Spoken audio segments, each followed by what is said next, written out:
Hi and welcome to another video. My name is Merle in case you're new here. So if you have been following my BJD journey, this is where I left off in part 3. So for today's video, I wanted to start styling her.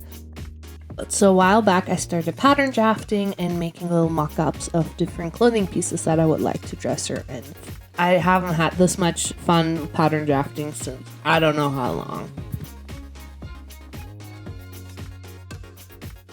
I ended up choosing these pants that I really wanted to make inspired by my own collection and using leftovers from my graduation. By the way, I have a Patreon now, so if you want to support some future projects or are curious what more there is in this world of Magic Babe, go check out my Patreon and the link is in the description. I have a bunch of different tiers that you can go check out, and if not, then just ignore this shameless plug and back to the content. After cutting out all the little pieces, I had to move on to fray checking this fabric because it frays like crazy. And I ended up using clear nail polish, which I still luckily had lying around at home, to fray check around the whole fabric so it wouldn't just disappear on me. After fray checking, I sewed in the darts, and after I was done with that, I moved on to the back pockets and sewed them onto the back side of the pants.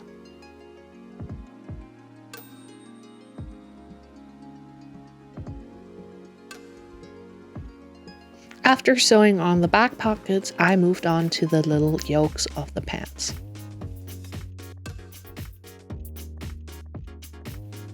After they were sewn on, I just had to close down that seam on the back center.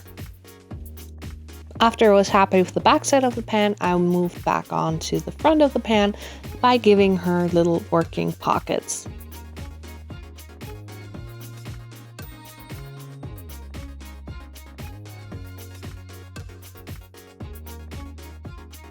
And this is how they turned out, and I love them. I wanted to give the pants a working zipper, which I had to fray check and sew in kind of like this. It's really hard to explain, so yeah, this is kind of my process, and I also had to close up the crotch seam on the front.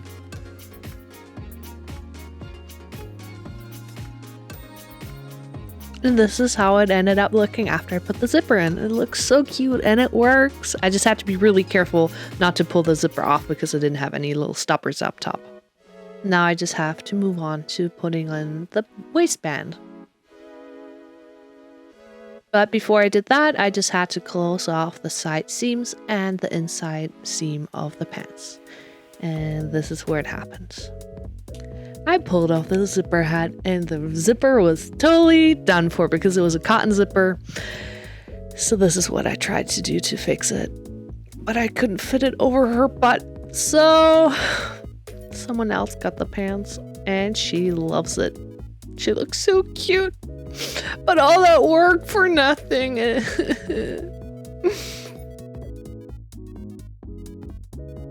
So let's try it again.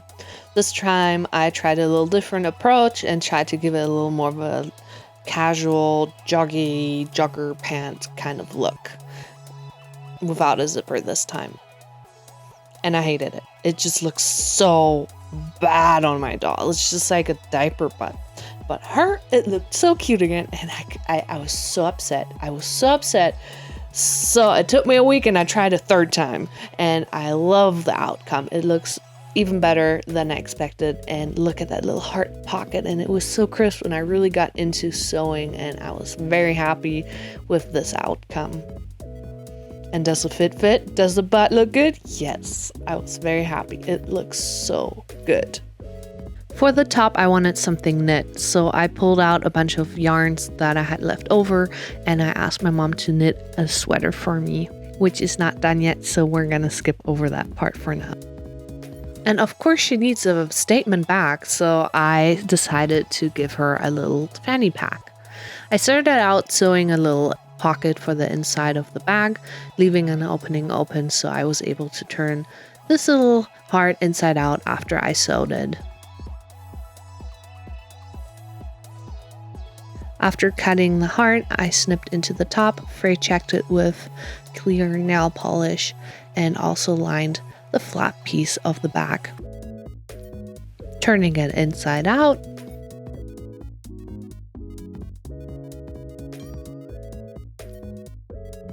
assembling the front and the back piece with the floor piece of the bag. And I also added a little strap so I could hang little keychains off of the back. Left side is lining, right side is the outside fabric. Now I just had to put it all together.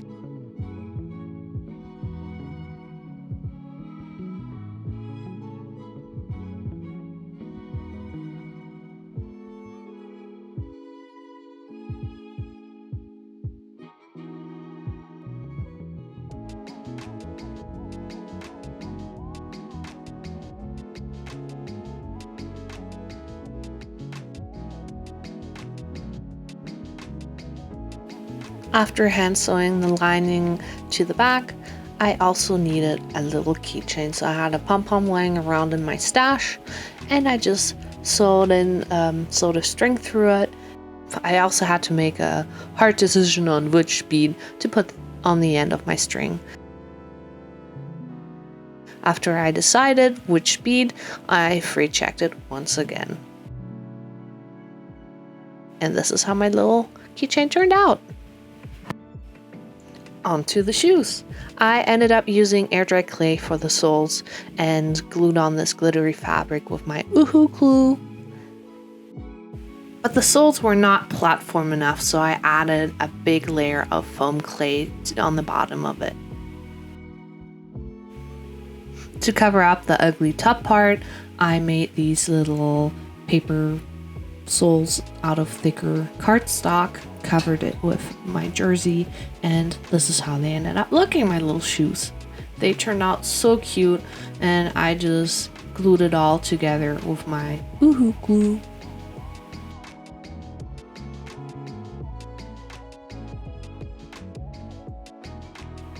Earrings. My doll needs earrings. If she has pierced ears, she needs earrings, and this is how they ended up looking. The other ones were a little too short for my liking.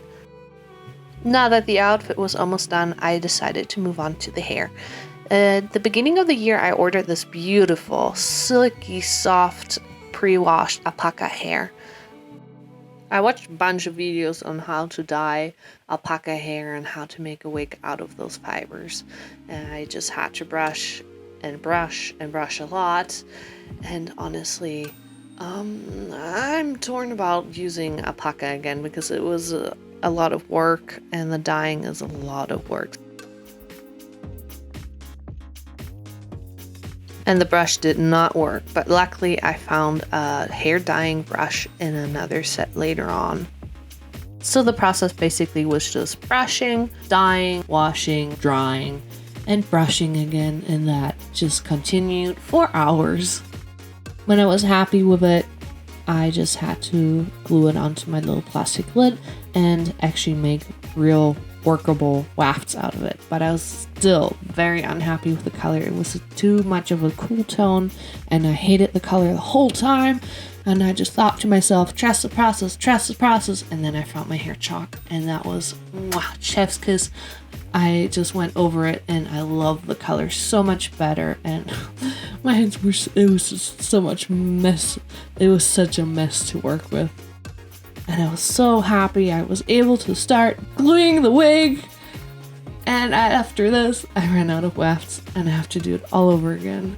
So the wig is still not done, and I still have no face up and no knitted sweater. Unfortunately, we have to wait till the next part of this video to see the grand reveal of all the other fun things and how the doll's gonna come together. Sorry guys, and I hope you're gonna stick around till the next video. Love you lots, and see you soon. Bye!